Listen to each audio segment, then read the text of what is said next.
জলপাইগুড়ি পৌর চেয়ারম্যানকে ঘিরে বিক্ষোভ।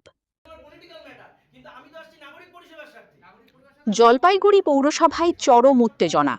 চেয়ারম্যানের ঘরেই তৃণমূল পরিচালিত পৌরসভার চেয়ারম্যান সৈকত চট্টোপাধ্যায়কে লক্ষ্য করে ডিম ছোড়ার অভিযোগ উঠল।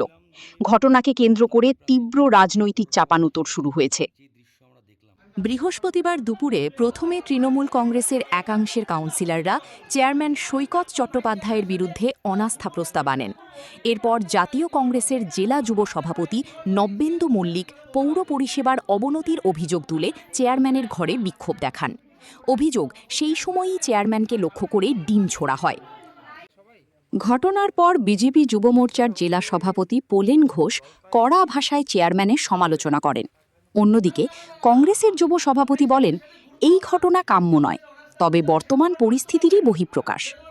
যদিও সমস্ত অভিযোগ উড়িয়ে দিয়ে চেয়ারম্যান সৈকত চট্টোপাধ্যায়ের দাবি, পৌর নির্বাচনে পরাজয়ের হতাশা থেকেই বিরোধীরা এই ধরনের আচরণ করছে। ঘটনাকে কেন্দ্র করে জলপাইগুড়ির রাজনৈতিক মহলে তীব্র চাঞ্চল্যের সৃষ্টি হয়েছে। কংগ্রেসের একাংশ, আমি বলবো যে নব্যেন্দু মল্লিকেরা যারা এসেছিল, এ তো নিজের নির্বাচনে 2022 সালে 21 নম্বর ওয়ার্ডে তৃতীয় না চতুর্থ হয়েছিল। আজকে তার একটা ফ্রাস্ট্রেশনের মধ্যে আছে।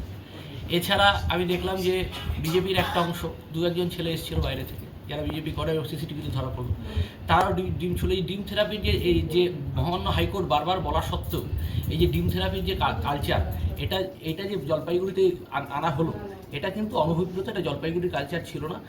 গতকাল অনাস্থা এসছে। অনাস্থা 15 দিন, নিয়ম অনুযায়ী 15 দিনের মধ্যে চেয়ারম্যান ডাকবেন তলবি সভা, যদি না ডাকেন তারপরে ভাইস চেয়ারম্যান ডাকবেন।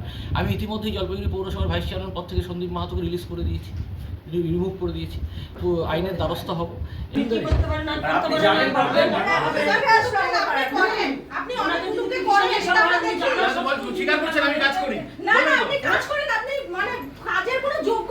বিষয়টা হচ্ছে, জলপাইগুড়ি শহরের যে চেয়ারম্যান বর্তমানে এখনো হয়ে আছেন, ওনার মতো নির্লজ্জ মানুষ হয়তো পুরো পৃথিবীতে নেই।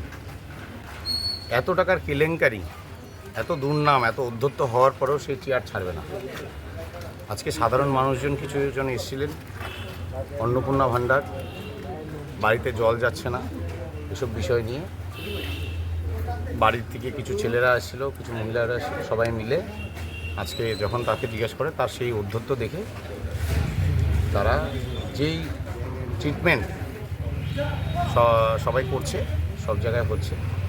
আমরা পার্টিগতভাবে সেটাকে এন্ডোর্স করি না, আমরা সেটাকে কোনোরকমভাবেই মান্যতা দিই না।